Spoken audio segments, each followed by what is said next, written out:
positive, hip hop, and R&B gospel. This is UGN Jams. Okay, hi, welcome to UGN Jams. Dave P here. It's International Men's Day today, and this is going to be pretty interesting for some of our wonderful listeners. And of course, we got, David Frederick, who's a finance guru. He is indeed. Are you not a finance guru at all? I try. He says he tries. We've got Herman Allen, who I've known for years. He's a great speaker. He's a theologian. Am I right on that one? He's keeping quiet. Theologian might be a bit strong, but yeah. You see that? And of course, we've got, Joshua Kessler, who's a well-renowned great singer and speaker as well. Joshua Kessler, Minister Joshua Kessler. How you doing, sir? You all right?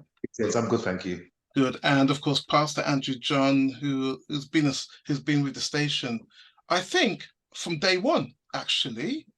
From day one. So years now, isn't it? Yeah, well, quite a few years now. Quite a few years. You feel old. You feel old. Don't feel old. You're young and you're mature. I feel young. You're young and you're mature and you're full of wisdom. That's what it is. And we thank God for your life and your family as well. So we're glad that you're here anyway. So as I was saying, today is International Men's Day, and we're here to talk about men in general, in terms of where they are in society, in family, be it at the workplace, how they are as themselves, well-being, looking after themselves as men, whether we go, the gym offends me because I really don't like going to the gym. It offends me because I see all these bulging, that's not me, okay? However, I digress because I think it was a couple of years ago, I decided to take on an exercise regime with Pastor Andrew John. And I'm telling you, never again. Because I guess he used to be a boxer from back in the day, but he's a great trainer as well. Am I right on that one? Yeah. So my goodness. Close. Yeah, well, pretty close, I guess, at the end of the day. I don't know how you do it as a pastor, but still we get into that. So, men, let me ask you this question. Anybody could answer. David, Joshua, Pastor Andrew, Tron, and Herman. Anybody could answer. How do you feel? No. Where are you at right now as a man in the stage in your life right now? That's a question. Anybody? Or should I call names? Should I call the name out? Where you are? I would say in lines of the stage where I am as a man, or in life itself. I mean, I think that's quite an important question. I think it's one of those questions where, as you grow up in age, there's stages of age. There's your teenage age or years. So there, I think it's 16 and then 19, and then you get to 21, and at 21 and 23 in those kind of age groups, you're supposed to actually know your direction.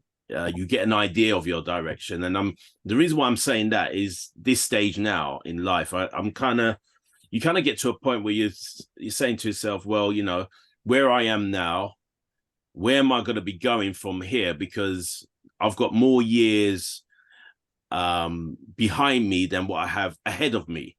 So you kind of sort of assess where you are. And for me personally, especially where the pandemic is concerned, where that's kind of knocked a lot of things out of sync, I personally feel that I'm at another stage or a new stage of leashing something else different in my life. And I feel that there's another stepping stone for me to take. And I know we have stepping stones in life anyway, but I just feel that there's another stepping stone for me to take and to teach people, educate people, empower people even the more now. So I feel that I have something more to share, distribute, and to give, not just my family, but nations then, because especially in the position that we're in, in lines of radio and YouTube, TV, and things like that. So I just feel that there's more for me to give.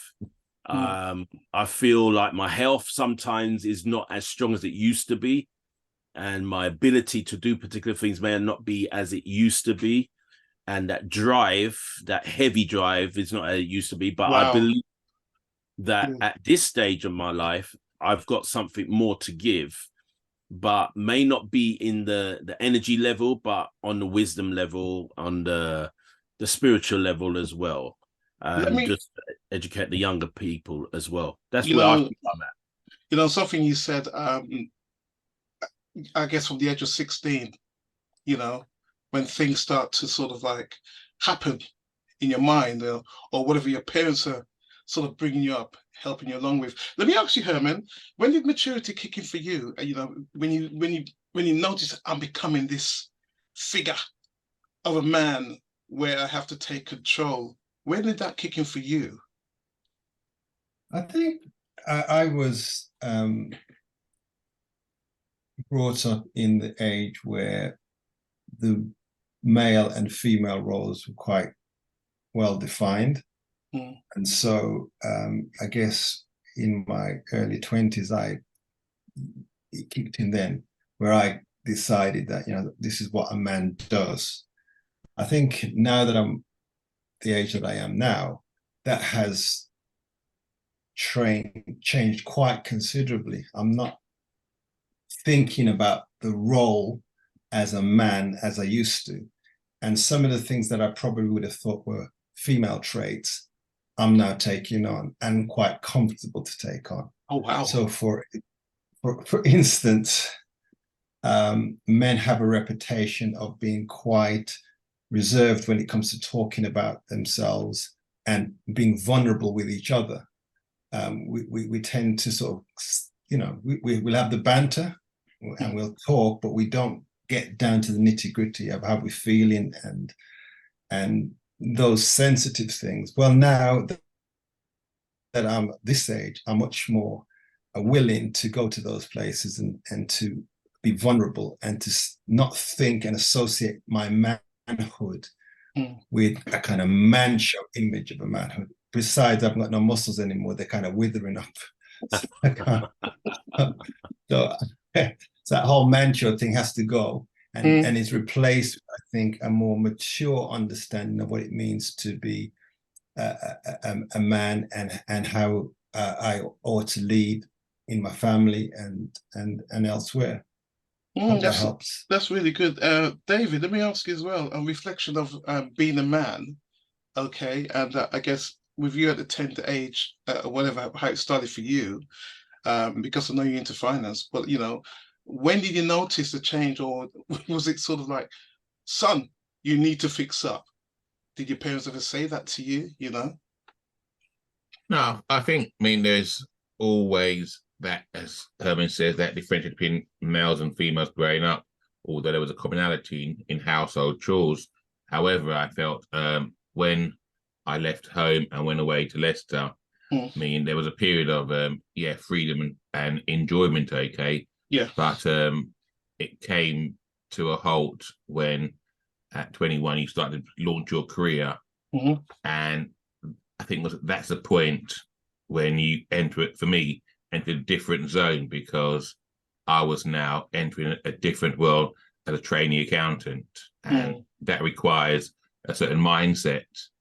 However, though, there was still, I suppose, in the background, the juvenile Dave there as well too, you know. But then the next stage for me, quite clearly, was 1987 when my daughter was born, and that lots of things change in that respect. The clear focus and responsibility change in that respect as well too.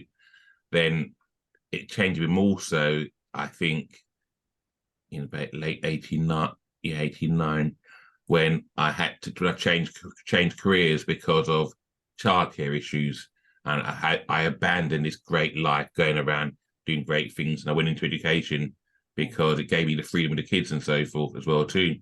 But fast forward on, as Herman is saying, mean, the thing that's important now, okay, is there's a disconnect between the mind and the body. In much of that, the mind thinks one thing, but the body says, "I'm not going there at all." Oh, wow. Yeah. You know, for example, okay, simple things like I tell people, if I have to go out on a Friday night, okay, it's best I go straight from work, because once I go through that front door and I get into that shower, I change or relax, okay. Yeah. Outside may never really happen at all, unless it's a very, very, very good cause. I haven't found many yet for that purpose. And also as well too, in terms of enjoyment, I mean, many of us may remember that many years ago, we could have done lots more things on less sleep and so forth. Now I find it's the other way around in that respect.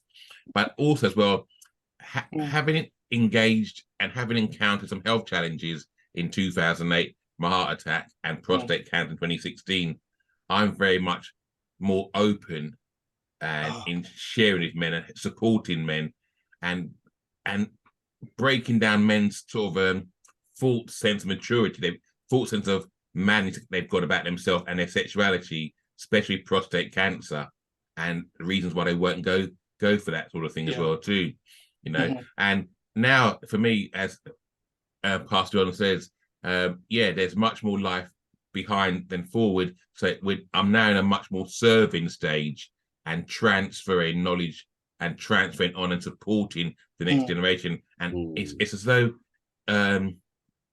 you're passing things on, making ready for the next stage, whatever the next stage is as well too, you know. So often you sit amongst younger men and you think, wow, it's interesting, and you're now seen as the person who they come to for sadly for wisdom. And I mean, that's often a struggle. It is a struggle, isn't it? Yeah. They come with wisdom and so forth. And I feel I mean, they've chosen the wrong person, but I try the best I can in that respect to give guidance and stuff like that. Fortunately for me, I can hang on to the financial side of things and generally share financial stuff, then extend into other areas as well too. But well, I guess many of us have that as men in terms of working, and you said about prostate as well. I think that's it. We're going to talk about that because Sophie, you mentioned about children as well. You know, the change. I want to go to a younger person. Because I think just have to say, you know, why not leave the younger person till last, really, at the end of the day? And of course, Joshua Kesler, you know, Minister Joshua Kesler, and I want to ask you, because I know you're a young man, and I say young man, but what were the challenges you faced in becoming that? You know, you can sort of say, I'm a man, so and so, but you still can't understand it fully. But what were the challenges you faced when you became this being, this wonderful man, and all this sort of like, you know, wisdom you had to part? Or what did you gain from your parents, or, you know, from members of your family? Well, the thing is, I grew up in a household where there were two parents. My mother and father were married, so a lot of my childhood memories. Well, what I would say is that me and my dad were very, very close until it came to a point where my dad was no longer about. You know, things happened, and my dad was no longer in the home. And what I would say is that because of my close relationship with my father, I somewhat, most of what I was taught, I would say, was from him in terms of from a male perspective. But I was still very young, so there was a number of things that I learned, but there was a number of things I still didn't know. So when he kind of moved on, and I was kind of like left to try and figure this whole thing out myself in terms of what do I need to do, how do I navigate myself through life in terms of maybe it could be family, or in terms of employment, all these different kind of things. It was a very, very challenging time. And I felt that I had to, what would I say? In my mind and in my heart, I felt as if like I had to become a man fairly quickly in terms of like helping my mum and supporting my mum. So I remember one of the things that I did was that I had to find work. You know, but it was a very, very, very challenging time, and I think I'm just trying to think back to those years. I kind of like somewhat tried to connect with older guys to kind of get some kind of advice and experience and some type of guidance in terms of what to do, how to be a man, how to you know, even when it comes to even dating, you know, females and thinking about becoming married, you know, what are some of the things? I kind of like I somewhat try to draw from my home life experience and in terms of how my mother and my father lived, and try to use that as a template in terms of moving forward. But life has it can be, what can I say? What you see is not what's going to actually, is not what actually played out in my life, then, so to speak. Oh, okay. Yeah.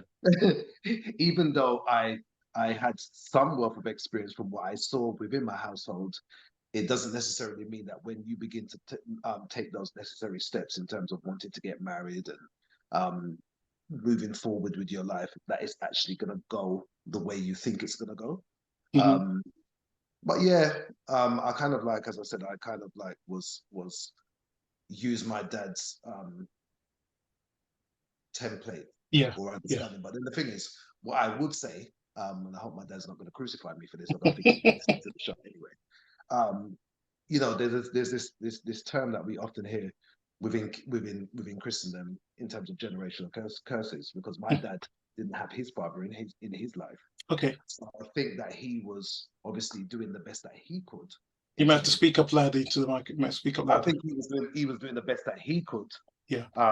In terms of, you know, passing on what he felt that was, well, you know, this is what I need to pass on to my children in terms of knowing how to be a father, how to be a husband, how to be a provider, etc., etc.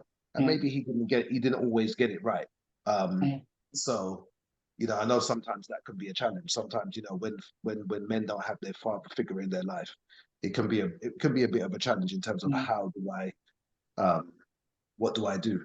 Where do I find the answers? And maybe for some individuals, they may have a positive role model in their life that can assist them or guide them, but sometimes it's not necessarily the case. And we see the offspring of that within society. You know, we have young men who have no sense of identity, you know, trying to work out how to be a man, how to be a husband, etc., etc., etc. So I think sometimes it depends on where you're coming from, and the foundation that you have. So I hope that kind of has answered the question and helped. Yeah, well, I've got to say, with me, I'll tell you, we've always been in church, always been like that, and my dad used to do a lot of speaking, but seeing him in the home was not always, I should say, it wasn't the most successful thing I would see as a father figure, because he's always out and about and he's always talking. So I wouldn't see much of him, but I would see more of my mother. However, the discipline from my dad, it was there in terms of respect values, respect people. If you go into anybody's house, you must call them by Mr. So-and-so or Miss So-and-so, whatever. Never say the first name, you know, like Joan or whatever, you know. And growing up, it was, it was like it had a sort of like a strict kind of policy that came with a father. It's what I saw at the end of the day. And he was always a jokey person as well, because I think I got that side from him, like to joke every now and again, and a playful fellow, because I do remember we used to have our little fights in the front room and take it out to the kitchen, then to the bathroom, and then break off the door, the bathroom door, and all that sort of business. So I still had that kind of lifestyle with my father. And being a father figure, I would say, yeah, because hard work, working hard was the most important thing. Putting food on the table, providing for your family. I think, well, the Bible talks about you really have to go and work the land, don't you? Till the land. So I think I saw my father like that, providing for his family, for his wife, for his children. So to me, that was like, I wonder if that's what a man should really be doing. But then I also thought when I got older now, I think I got lost in that. That's not really a man's thing, really, because I think I got carried away by listening to other young men. You can't be dealing with that, man. You don't need to do all that. Get the quick money, do that. Go and see the girls or whatever at the end of the day. You don't need all that. So I guess I must have followed that path and then came back again after having the conversation with my dad to say, I think I'm going to come back to church, Dad. Oh, good, son. So you're all right. So you done what you had to do, whatever. So he welcomed that, didn't he? He didn't scold me. I think he still took me in like I was a prodigal son, so to speak. And but I think a thing about love, that's another thing. I don't think I ever hear, and I think most men in general of our generation, I don't think you ever hear that your father would say, I love you, son. Now, I always said, when I have children, I'm going to turn it the other way round. So when I speak to my sons or scold them, yeah, I say, Ethan, Tobias, I want to say to you, what you did was wrong. Don't ever do it again. But also give him a hug and still say, Daddy loves you very much. This is the reason why I'm doing this. I'm your father, and I'm the only one who could do this to you at the end of the day, because you are my blood and you're my legacy. So whatever I put into my sons in terms of respect, values, loving God, whatever they decide in life, whatever we leave, they will always remember and then carry that on. And that's what I believe in. So I think I'm still following certain aspects when I see my father's life, working hard, applying wisdom, speaking to the right people, and staying on track with the right people. However, he would always tell me that person there, and your son, sometimes as sons, you don't listen. That person there, I see something I don't like, David. What do you see, Dad? How do you talk to me like that? Don't you ever talk to me like that again? So it's that I have to have that sort of respect. So I'm still thankful that I had that sort of fatherly figure. Probably not 100%, not every father. They're not 100% really, because we all make mistakes. We're still searching. We still want to do our best where our children are concerned and families. So that's my take. Well, that's my story of life, or some of it anyway, regarding fathers.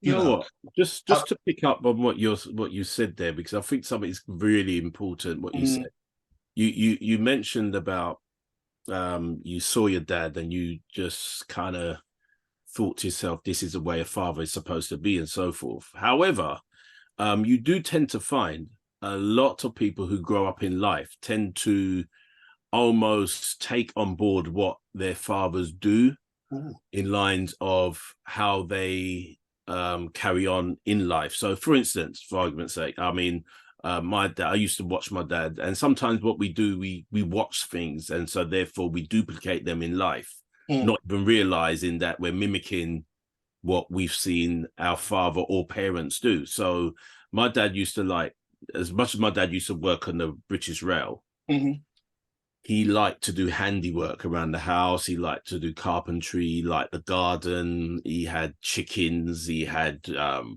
wow.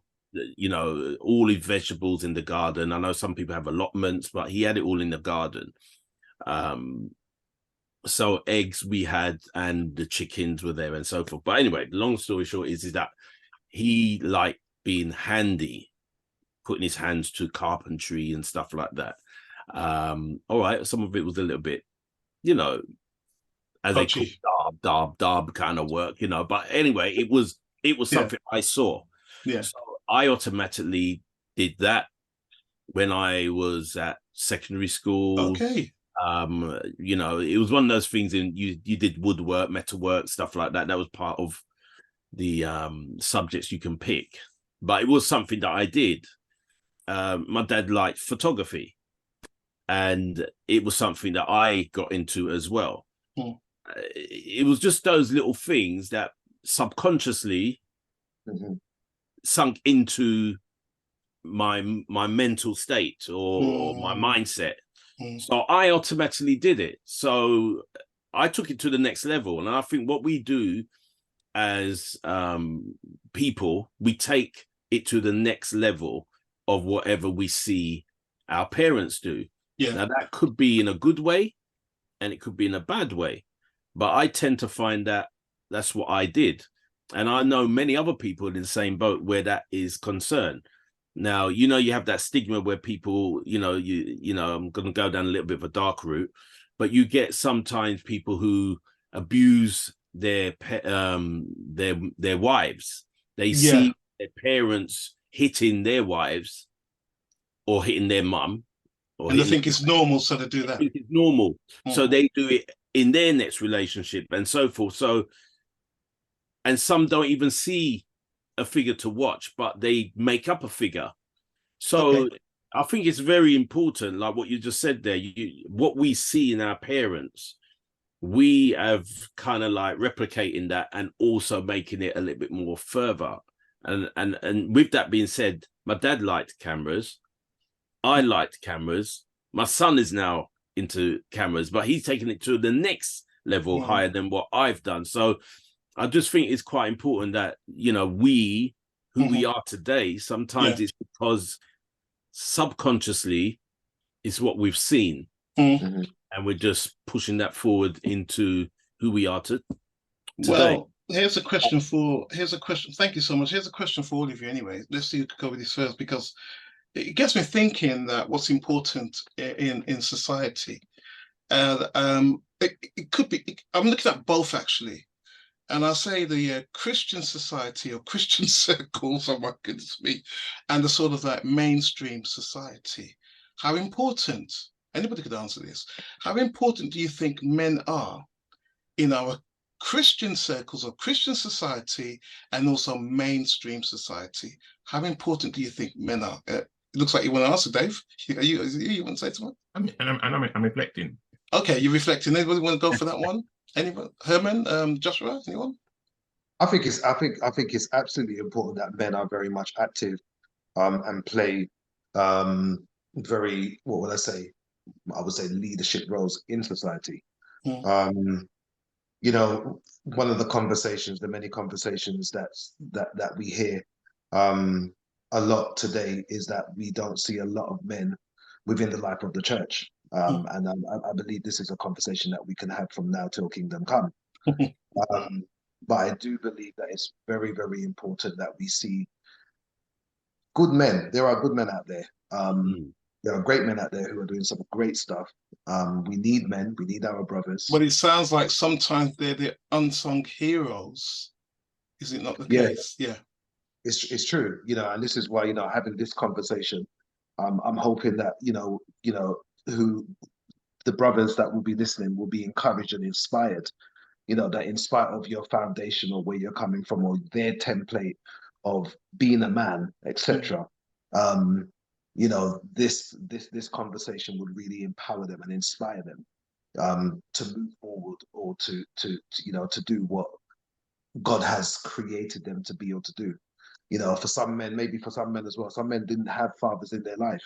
You know, but if you know, we're all Christians on this platform. From a Christian perspective, we know that the Bible tells us that, you know, we have a father who will be a father to the fatherless. You know, and I just think it's absolutely important. You know, I know we've kind of somewhat digressed, and I was listening to my brother speak earlier, and he was talking about we see what we do, and that is so true. And I can remember as a young boy, as you also said, Dave, that, you know, some of the things that we see our parents do, they don't always get it right, but we can still always learn from what we see. You know, we can make a decision to say, well, you know something, I saw my dad do that, I didn't totally agree, so I'm not going to do that when I find myself in this situation. Yeah, true. You know, you also talked about love. You know, it's not something that, you know, maybe as men you know, because society and even sometimes within our upbringing and culture, you know, men are deemed to be strong, and you have to be strong, and you can't show no emotions. What is this thing about being strong and this masculine sort of like, and Masculine, you can't yes, show you can't um share your heart or put it on the table and yeah, say to your child, or you know, your son or mhm, your daughter, as a father, mostly you would say to your daughter, but will you say that to your son? And I think that's an issue there that's coming down from a generation. And yeah. just sticking with that, what you said, thank you so much, Joshua. Herman, let me go to you, because society, I think, has changed towards men, because I feel in a way that men are being drowned out, they're not being heard. And even if they speak, oh, you're getting too emotional. Oh, don't talk. You know, I don't want to hear anything right now, or that sort of thing. You know, I've seen it. I've discussions with men. You know, it's just really kind of strange. So I think sometimes, what do you think about that? About men being, well, feeling sort of drowned out, just fading into the background, if so to I speak. think it's a consequence of the kind of times that we're living in. Mm. Some of it we brought on ourselves. Oh, I believe some of it we brought on ourselves because men have been the dominant gender within the culture, mostly. After the Second World War, things changed quite a lot because it was the men that was going out to work, the women were at home, but then the men had to go off to fight, and the women occupied the factories. And so when men came back from war, it was never again the status quo where the women was you know, in the home and the men were out there working. So it's the dynamic changed, and somehow men have felt kind of lost, a little bit out, and not knowing what their purpose and their role is. But and I think we struggled with that, and also I think why I say it's we're responsible because we have been the dominant gender, if you like, and women have had to be kind of subservient to us in many ways, and they're recognizing it, and they're going for their equality, which is right and good. And some of us may feel, well, where does that leave us? mm. And so I think we're having to adjust, and we've perhaps been blamed by certain sections because we tend to be more aggressive, we tend to be more territorial, and all of those kind of traits that we have, that some of them are not that great. And so we kind of been kind of marginalized sometimes. And I think whilst a lot of that is true, we do have our place, and we need to assert that position, not at the detriment of women, but to really emphasize that it's not about competition, it's about being together, completing each other, you know, complementing each other. That's how God would have it. You know, Male and still there. complement each other and serve him and glorify him. And we just got to really grasp that and realize that we have a part to play, and that, you know, playing our part, we will then make the difference to the whole. You know, Does that make sense? Yeah, it does make sense actually, because it's funny you say that. I think I'll get to you in a minute, David. It's funny you said that because I went shopping with Helen today, food shopping, not clothes shopping, just food shopping. Okay, today, and I said, oh, you know what, it's really good going shopping with you today. It's amazing. She said, yeah, it's a 50-50 thing. So I kind of 50-50. What are you talking about? Mine's 50. You know, it's a 45, maybe 40 or 50, I don't know. Well, you know, mine's more and yours is less. She said, what do you mean by that? I said, well, if you say to me, the last words are with me, then you're telling me, you're giving me, I'm the power in the house at the end of the day. But we know different at the end of the day. So she said, well, as far as I'm concerned, it's a 50-50. I said, oh, you can say whatever you like. but I'm going with the 45 and I'm the higher version or whatever it is at the end of the day. But she still maintained, listen, we're married, we're together, it's 50-50. And I just said, whatever you want to say, it's fine. I'm not arguing with you, but I can see the eyes lighting up like a Christmas tree already. You know, and something you said about World War, you know, where the women were taking over and doing that because they had no choice, because the men weren't around. David, let me ask you this then, because something Herman said about men with society and, you know, the women working at home or in the factories or whatever. How do you see that as a man, you know, being the king or the head of your home? How does that work out? I'm unaffected by the nonsense in modern society. Because I mean, society is great and it does what it is. And as we began by saying what is man, whatever, and so because there was 2 genders when I was a kid, a child, and so forth. Now I'm told there's over 100+ genders, and I'm totally confused how that's come about and so forth. But that's another story for another time. It is. You know, but I mean, in terms of households and life, I don't really see the problem in that respect. I try not to take on board the narrative I see around me. I hear it, but let it brush off.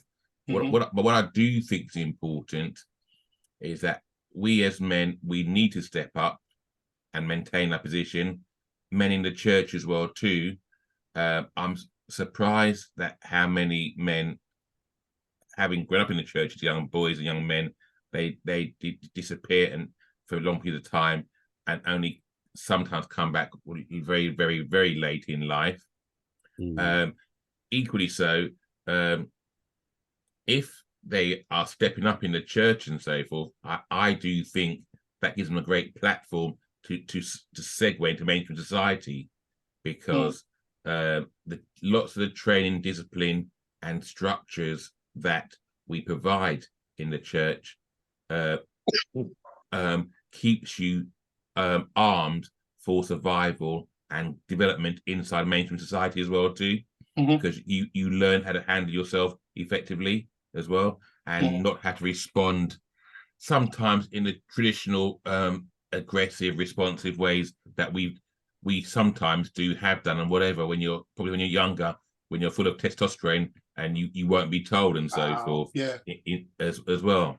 You know, and that's why it's important in the church we have more men's groups and more men coming together, and older men talking to younger men and pouring into younger men.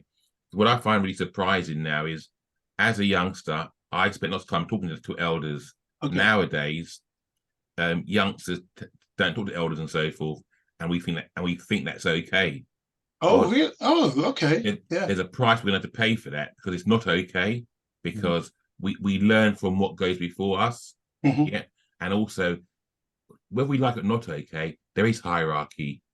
There's a tall man, the medium-sized man, and a short man, and so forth. Equally in society, the older man shares with the younger men and so forth. They don't dictate, but they share, and they can exchange ideas as well too, and that's very important. That sharing of knowledge and wisdom, and pouring into the younger person to bring them up, because they're our future. And if you're not nurturing that and so forth, there's no continuity and no legacy for us. You know, the issue with the so-called gender wars, I think it's become a great media taboo and so forth, and to emasculate men and make men eunuchs and so forth, but only if you accept the narrative they throw at you. Sadly, I do not accept the narrative, and I know what I am in that respect. And we're seeing things like there's no gender toilets. I mean, anything goes. It does indeed, doesn't it? It really does. Well, anything can't go. There must be structure and a framework. You see, in that respect.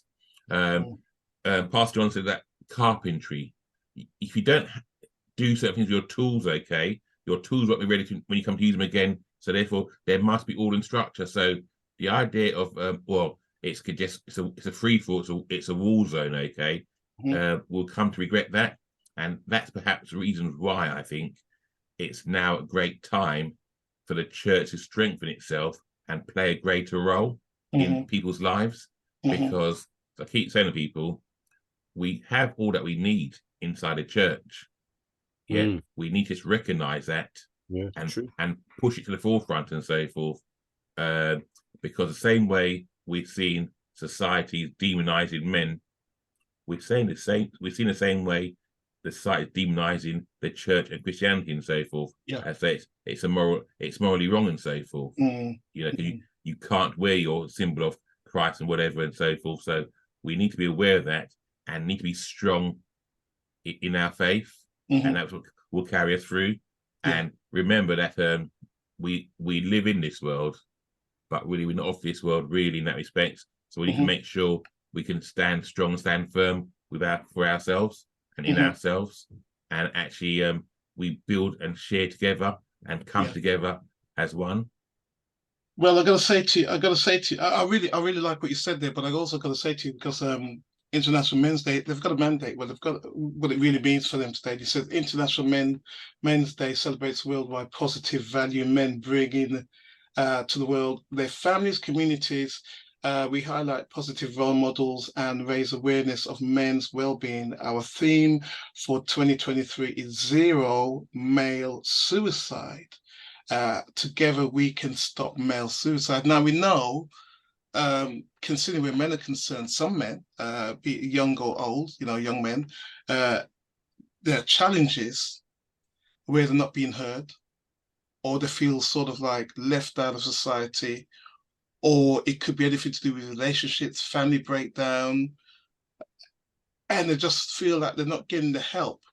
Nobody wants a pity party person or cry baby, and we said, stand up and be a man, and I think we know what that means. You're your own man. Whatever you believe in, which is right for you, you should really stand up for it. But getting help as a man nowadays, I think at the beginning when I say you have to really try and speak up about the challenges you face, but then you have other parties kind of bringing you down and don't want to hear it. And it's always that wonderful subject, pray about it. I think it's fine. It's really great. However, I think sometimes men in general need to talk. And sometimes we can get really angry. And before you answer, because there's a scripture here which really stuck out to me, right? And it's about anger. Proverbs 19:19. It says, a man of great anger will bear the penalty, right? For if you rescue him, you will only have to do it again and again and again. It tells me, well, what has that man learned from that at the end of the day? So we go back to suicide and controlling our anger and how we feel as men, how anybody feels really, the men who are listening right now. How do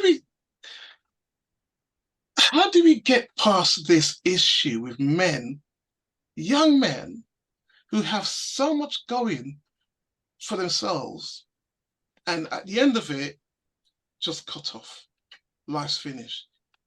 How do we help out certain characters? Reassurance. Okay. Reassurance. There's nothing wrong with wrapping your arms around a young man saying, I love you, and draw out the positive and help them see the positive in themselves and so forth. But also, men talk a lot, but often they don't talk about the things that are deep and meaningful. If you look at the men's universities, aka the barbershop and so forth, as an example, the actual subject matter lots of times is sometimes left wanting. I mean, it's great now we're seeing that we're discussing mental health issues and health and well-being issues. It's important. But my main concern on that matter is also prostate cancer, and in black men as well too. And the reason why they shy away from getting tested and so forth, because all these taboos. But the things like suicides, male suicide. It's okay to talk, because you said about crying. We will cry on a sports field. Yeah, Yeah, it's true. Yeah, true. but we won't cry other places. Mm. You know, I remember I was at a funeral for my godmother, and I was in tears, and I was told, "What are you crying for?" Wow. And you think, "Oh, that's interesting. That's really quite an interesting take on matters and so forth." And you hear that time and time again. Oh, men don't cry. Well, that's fine. But what does a men don't cry mean? Why not? Yeah, I mean, crying doesn't necessarily mean it's weak, or equally so, asking for help doesn't mean that it's weak as well too. The wise will ask for help, I think it said. Did we cry out? Did we cry out in open for people to see? Because Why that's not? like a sort of, yeah. Well, because you see something. The only time you see a man really cry, it's either he's going through something hard, like losing his home or whatever it is at the end of the day, or if he's in church and he's at the altar. And nice, gotta be careful what I say. It could be something he's going through. It could also be something that he needs help. It's not just about spiritual, but there's something holding him which he needs to let go of. Thank you, David. Which he needs to let go of. What do you think about? Yeah, I think we need to. I think education is key, and it's about changing the mindset. I think we need to, teach men that it's okay to, I mean, God has created us with emotions. okay. When those emotions are suppressed, at some point, something's going to trigger you to, what would I say, into a place where you're going to just lose control. And it's about providing positive platforms where men can come together in a safe place and speak about the challenges that they have. As I said earlier on, that sometimes based on society and our upbringing and culture, men are not supposed to show emotions, and we know that is not the truth. The Bible tells us that Jesus wept. So we need to change this mindset and this culture that men, God, as I said, God has created us with emotions, and we need to have that space where we can, allow our emotions to be free. My brother who just spoke earlier and talked about, when men are watching football, we see them going crazy and showing their emotions, in a massive way over players on the field kicking a ball in the back of a goal.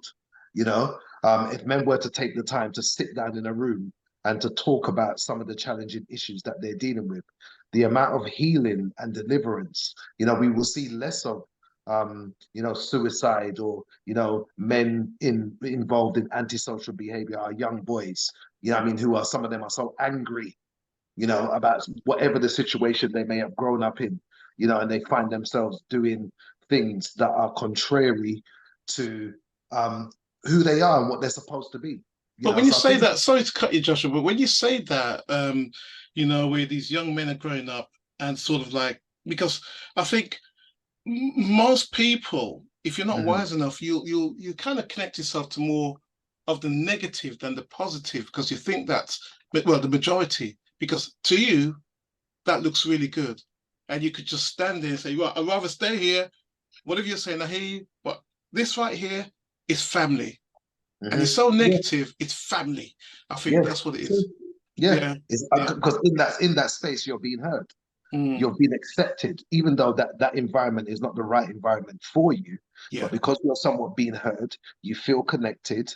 It's family, and then this is where, so I think it's about changing the mindset, educating men, providing positive spaces where we have men who are doing great stuff that can be great role models and, mentors that can provide a space for men to really open up. Because I know I've heard this conversation, men do talk, and I'm thinking to myself, in the barbers, but what are they talking about? They're talking about gal, they're talking about football, they're talking about stuff. But when it comes down to, the real challenging stuff that's happening on the inside, they're not going to be talking about that in the barbers. They're not, and it's about us providing that space where people feel that they can be open and transparent, and that their business as well is not going to be taken all over the place, and they feel like I can trust these individuals. These are my brothers. I feel safe to open up and to say how I really feel. Before I go to thank you, Josh. Before I go to Pastor Andrew John, I want to ask him a question actually, because of who you are, in all your studies you've been doing concerning the Bible and stuff like that, and we mentioned about church. It goes back to society again, because to stand up as a man, do you think jealousy plays a role in society from men also? Could you elaborate on that, please? Well, when I say jealousy, meaning that because of what you know or what we know, and you're in church and you want to be used, or in the workplace and you want to be used, and you have somebody getting in the way because you know too much. We can't use you right now. It's like when you go for a job and you're overqualified.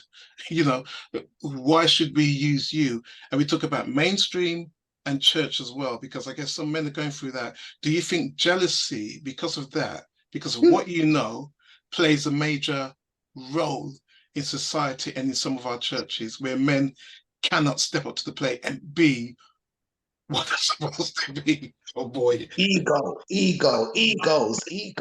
I think so, yeah, the ego thing and the jealousy thing. I'm not sure how much of a major role it plays, but I do think that by nature, men are more territorial.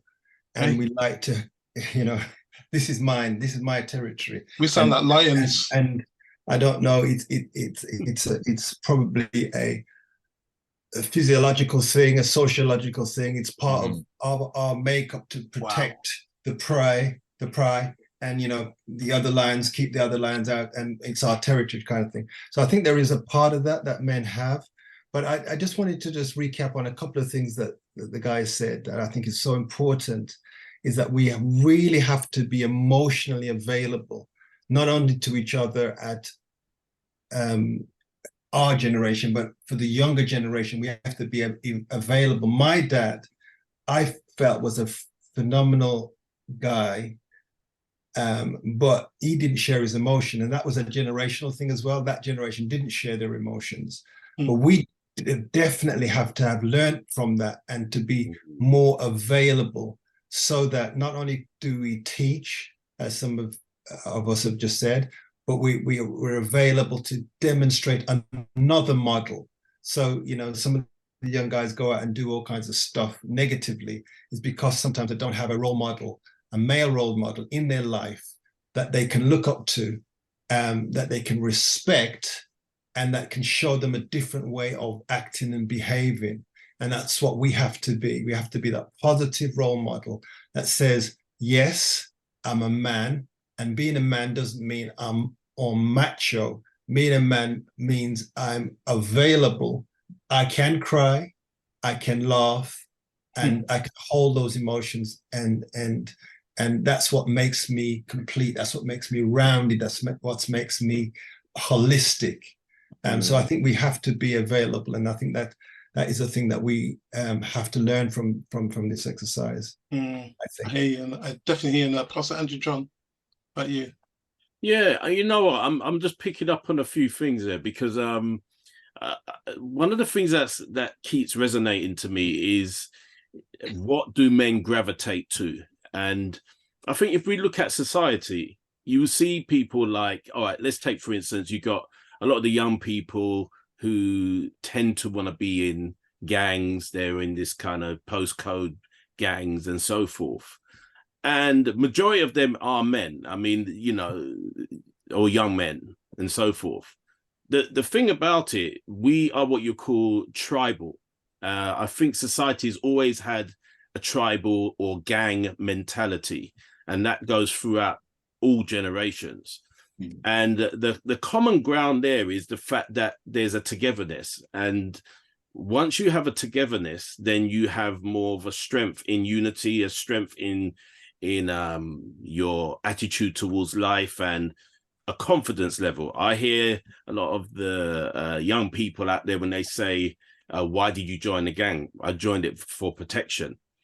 Why do you join a gang? Because, you know, they're my blood. So these days now, it's no longer a color thing. Everybody's family. That's my blood. So you can have black, white, you can have Chinese, Indian, you can have any nationality. You're my blood. And I think the common ground in where men build themselves is where, and which has been mentioned, that you have people who could come together with the same likeness. You know, when they say birds of a feather flock together. So you tend to find that strength there. You look at the Muslim society, you look at most of those men, they're very much together because they have a common ground. And the common ground is that, yes, we are men. Yes, we're together. Yes, we have something familiar or, that we can all understand each other with.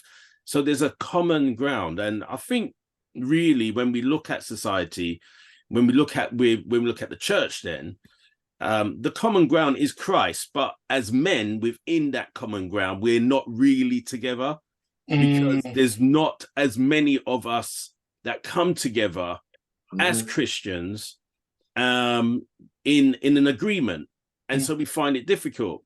This is a very, very good platform that we can have, us here together talking with each other. But then how often do we do this? How often we know each other, but how often do we come together? We don't. And that goes across the board. So it's when we can say, right, this is our tribal mentality to come together, to be as one together, to be strong together. When you look back in time where how the church was built years ago, there was a lot more men that came together. There's a lot more men that were on a common ground, and therefore we can look up to a lot of the elders now who have gone on before, but we can look up to them because they were strong pillars in the church. So I think one of the things that we're missing in society, where the church is concerned for men having that impact, I think it's that kind of gelling, that strong gelling. Okay, so to everyone, thank you so much to everyone, right?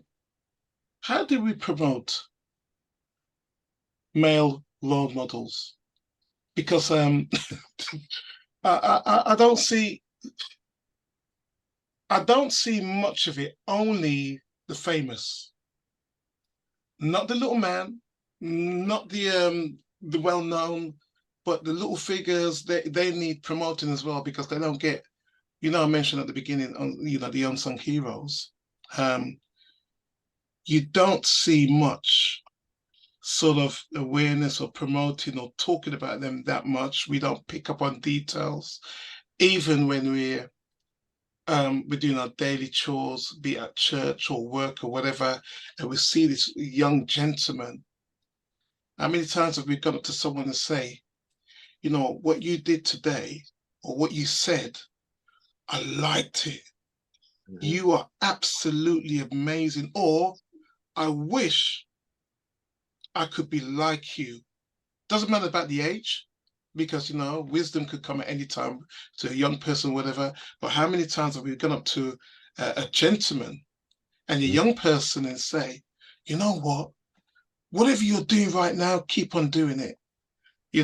I've had it before. And sometimes it kind of mellows me. It makes me feel sort of humble. But you imagine saying that to a young person when you see them in church or walk in the streets and you like the way they dress or whatever. I'll give you a take on this because some of you watching my video. I was going to a supermarket one day and I was tying my laces for my trainers. And the school where my sons go to, my goodness me, he must have been about 11 or 12. And he just looked at me and he just said, "Good morning, sir. I do love your beard." And I went, wow. Because it takes a lot for a young person to approach an older gentleman to say that, and even saying that, it opened a channel for me to say, thank you very much. What's Yeah. your name? What are you doing in school? What you hoping to be? You know, even that conversation really worked well for me. So how many of us really sort of like promote either our young men or the older generation, older men who are not being heard in certain areas? Have you ever come across that? Have you said that to a young person before? Have you? I don't know. David, what about you? Have you? Yeah, I have to young person, Mm. because I think it's important, because our young people get such negative press and so forth.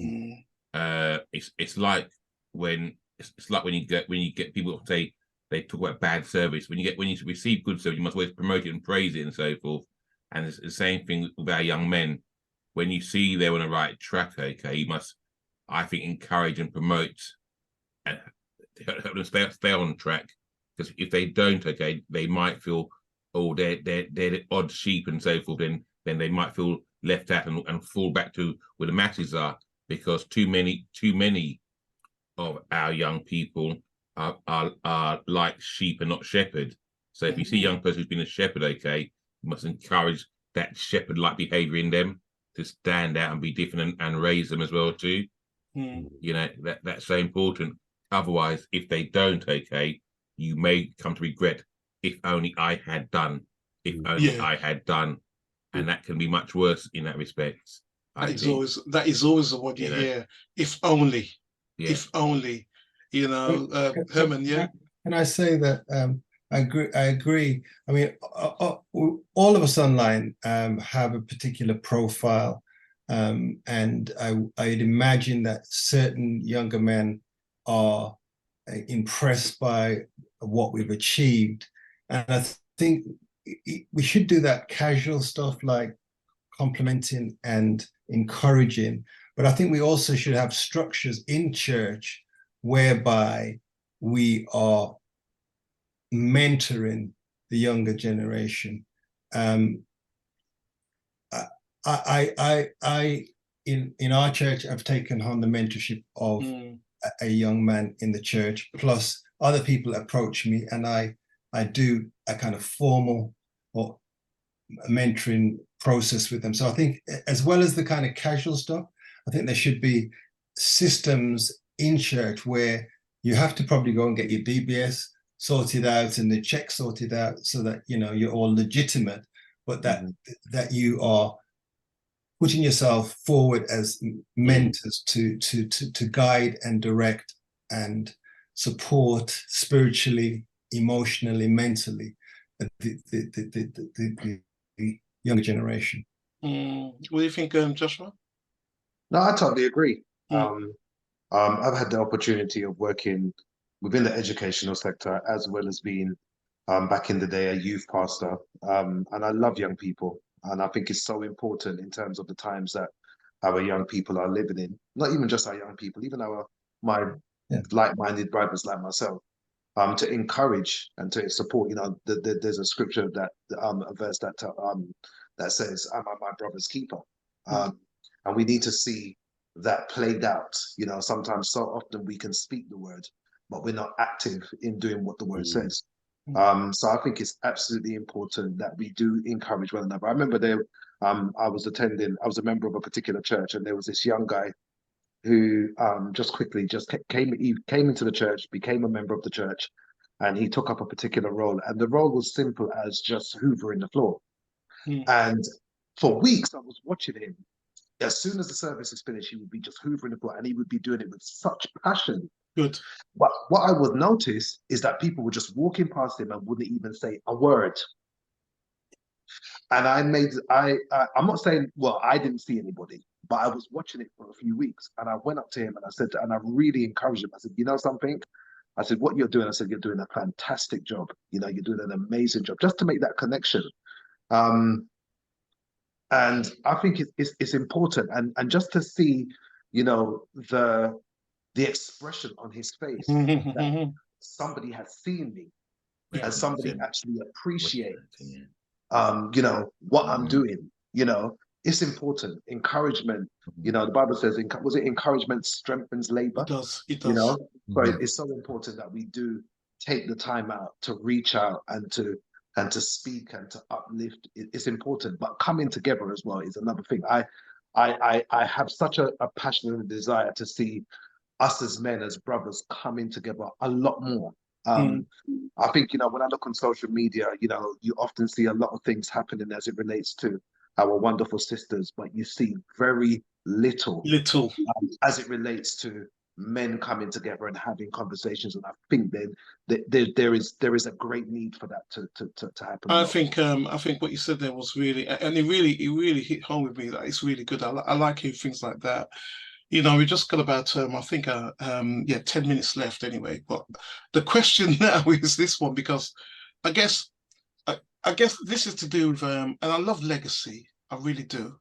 It's one of the traits I have about leaving a legacy in terms of what you do and to inspire others or other young men or at the same age as me or whatever, listen, there will be a time when we have to go. Okay. What legacy would you like to leave behind to remember, people can remember you by? The legacy. A legacy that empowers people, a generation, young men, male or female. What sort of legacy would you love to leave behind? And some of us don't think about it. We just go for our daily lives, just walking, talking, but we never want to think about legacy. What we'd like to remember us, or by what you did. I thought about it. And mine is quite short. He made a difference and he opened doors for others. Okay.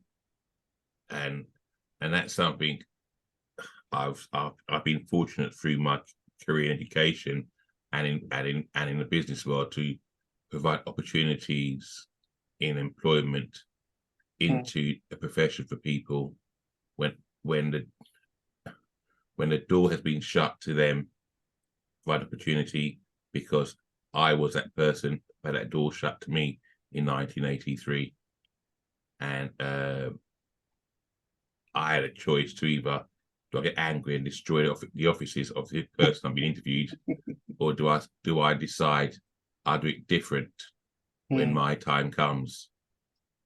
Yeah, and that began when I was 19. When I was 19, as an undergraduate, we had Lynn Coates teach us accountancy, and she began by saying, "You guys won't understand this. These are accountants. I'm not sure what we're here for anyway." And I always said, if I get a chance to stand in front of a group of people, okay, I will never start that way. Fortunately, I've had that chance. I've never started that way. It's going to be difficult, challenging, but we'll get there. Equally so, providing opportunities for people to actually realize their potential, because it's very easy in society to rubbish people, say you can't, rather than enable. And because sometimes some people just need a little helping hand, or that turning the screwdriver to loosen that nut and so on, and they can flourish. So my great belief is the one who made a difference, opened the doors, who enabled, and I think that's for me, that's very important and so forth. And that's why I say this time now it's about more about that service leadership, that serving even more so as well, to providing that pathway for others onto bigger and better things, passing the baton on in the relay of life. Pastor Andrew John, we got about I think it looks like we've got about 8-7 minutes. So yeah, I would say for myself, it's funny, I was thinking about this just the other day, and it is almost like life just flashed in front of me and so forth. But one of the things that I would have liked, but I believe would be part of my legacy, is the title of our ministry, the subtitle of our ministry, touching hearts and reaching lives. And I pray that has been a legacy within my life for others. I can definitely vouch that many lives have been touched. And I would just like to know that, you know, when I've passed on, that people can say their lives have been touched in so many different ways, whether it's, you know, joy has come into their life, or they've had an experience where they're, you know, they were once down, they're up again. I'm just glad to know that God can use my life and that it can have an impact on so many people's lives. So I would hope and pray that that legacy will be very much seen, very evident. Amen. People could remember me in that way and remember that their lives were touched, not just because of, I'm not talking about myself and, you know, raising any sort of hat for myself. I'm talking about what the Lord would do through me to other people, that their lives could be touched. So yeah, that would be something I would really love to know, that people's lives have been touched, changed, transformed, and that they've moved on to greater things. And I've been instrumental in that. So I would like that to be remembered. Amen. Yeah, I when I've thought about this, I've also thought about what I don't want to be remembered for. And this might sound a little bit strange, but I don't want to be remembered as he was a nice guy. Oh, wow. Because what is that? Okay. You know, Jesus turned over the tables in the temple. And so he had the potential to be other than nice. So I don't really want to be remembered as just being a nice person. I think I want to be remembered from being a person of courage that went out and just tried to do stuff radical, faith, person of faith and dependency, but also a person whose faith drove them to try and shake up the status quo and do things a little different, and not accept the norm as the norm, not accept my level. Oh, this is what you're supposed to be. This is what you're supposed to do. This is what you're supposed to, whatever. So I'd like to be remembered for someone that really just went after it and tried to be the best version of me, with the help of the Lord. Amen. Joshua, what about you? Oh gosh, I'm still young, but anyway. Man, his voice is just a legacy in itself, isn't it? His voice is a legacy. You know what I mean? He doesn't even have to try. Oh, God. I think two scriptures came to mind. I remember there's a scripture where the Apostle Paul said to Timothy, "Be an example." Okay. And another scripture that also came to me was when Abraham, God blessed him to be a blessing. And I just pray that the Lord will just, you know, use me in a way to be a blessing to many, to the people that I come in contact with on a day-to-day. And I think, you know, just listening to my brother just say that I don't want to be remembered as the nice guy. At first I was thinking, I was like, why not? And then when he explained, I thought, oh, that makes sense. It does. Because, you know, Jesus, yes, there is the nice side to Jesus, but there is the other side. But sometimes, you know, we have to be firm. Sometimes we have to speak the truth in love, whether people like it or not. You know, so it's about having that balance. But it's about showing love, having that compassion. You know, the Bible says that Jesus came not to be served, but to serve. I want to serve the people, want to be there to be listened. And just hope and pray that people will, you know, as our brothers have said on the line, to go on and to do and to be better people and to achieve greater things. And that's my heartbeat. I love people, and I like to see people prosper. So amen, amen to that. I mean, regarding legacy, and I will say, I will be that legacy, and I'll tell you why. Because my father said to me, It's a two-part thing, really, because I know I forgot to tell you this. He said he must have thought he was watching Roots from back in the day, right? And I explained why. Because when I was born, he said he took me outside in the garden, and he held me up, and he said, "Lord, do with me what you will." So that's how it was. So he gave me, I'm going to tell you, he gave me the full name, and he said, David Hezekiah Paul. and he just did this, gave it back to God, and he said, do with him what you will. But I remember growing up, my father said to me, if you ever become anything important in your life, you must have saw something. And he said, what I want you to do, never get big-headed, treat people in a nice way, be very kind, yeah? Treat them with respect, and just value everything about their life. Don't judge them. You know, there's nothing new under the sun. So nothing surprises me when I hear people say, blah, blah, blah.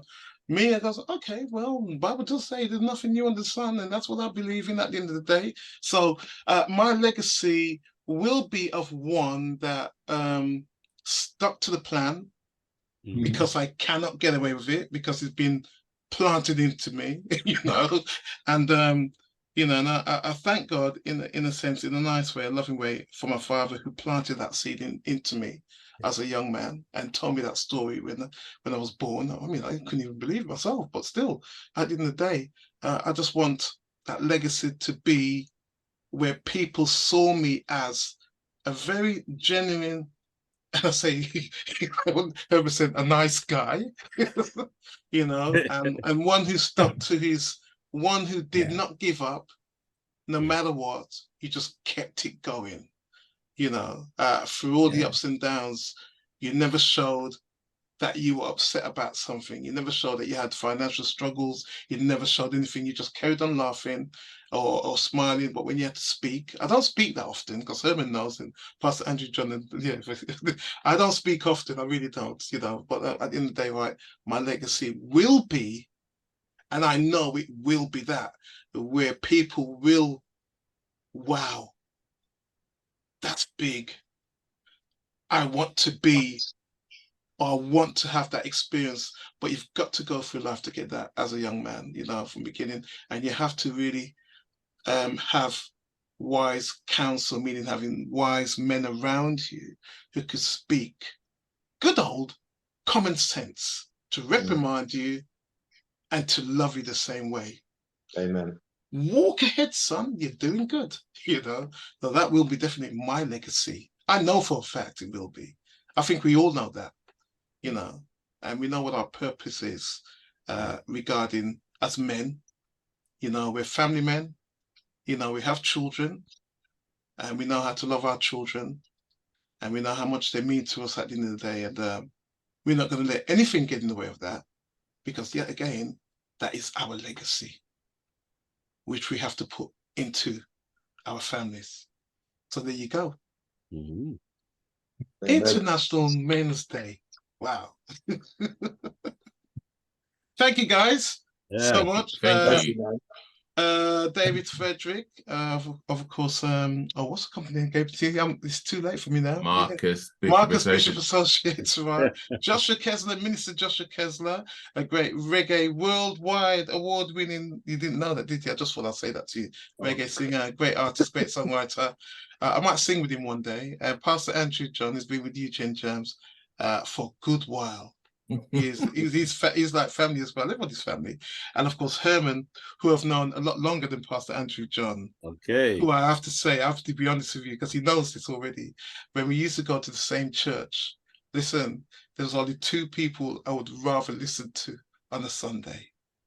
And it was him and Phyllis, because they talked and they taught. Talk and taught. And I always had time to listen. It doesn't matter if it's an hour or 2 hours, I'm there like this.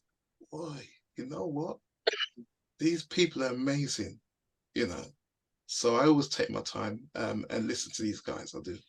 Thank you so much. And if there's any last words you want to say before we wrap things up, we got about 3 minutes. So if you could make it at least as quick as you can. Who wants to go first before we wrap things up for International Men's Day?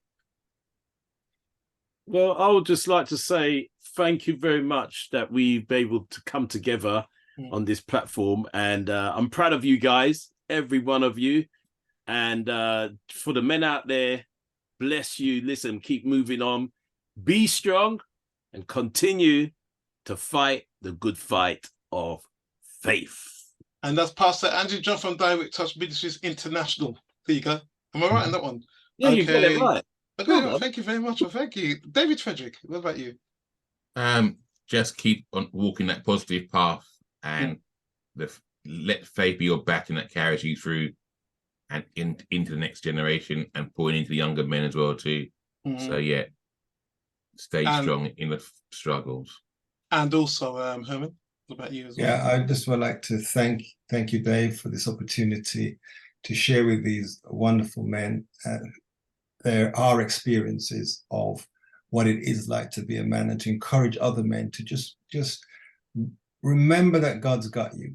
God saw you. God knows all about you. Yes. And he'll never leave you. Call out to him if you ever need him, but also find yourself in the company of other men who are mature, who have things that they can offer you, because it's together that we will stand. Joshua, you got the last word. I'll be the youngest. I just want to say thank you, Dave, for this opportunity. It's been an absolute pleasure sharing this platform with amazing guys. And I just want to encourage my brothers out there not to give up, not to give in. It's not the time for you to do that now, even though things may seem insurmountable. We serve a big God, and I want to encourage you to stand on this particular scripture, which is one of my favorite scriptures, which is taken from Proverbs chapter 3, verses 5-6, where it says, "Trust in the Lord with all your heart. Lean not on your own understanding, but in all your ways acknowledge him, and he will certainly direct your paths." And I just want to say, thank you so much, Joshua. And I want to say, those who are listening who are not Christians, who haven't decided yet, you're listening to real men. Even though our faith is strong, we do have struggles sometimes. And generally, this is a man's thing. It happens to each and every single men up and down the world. When we get a chance to talk, doesn't matter where you're from, as long as we could come together and talk in harmony. We all have the same blood running through our veins, man. I'm telling you. And of course, God is such a great creation of that. And I'm really thankful. I'm thankful to you guys for being here tonight and today, International Men's Day. This is UGN Jams.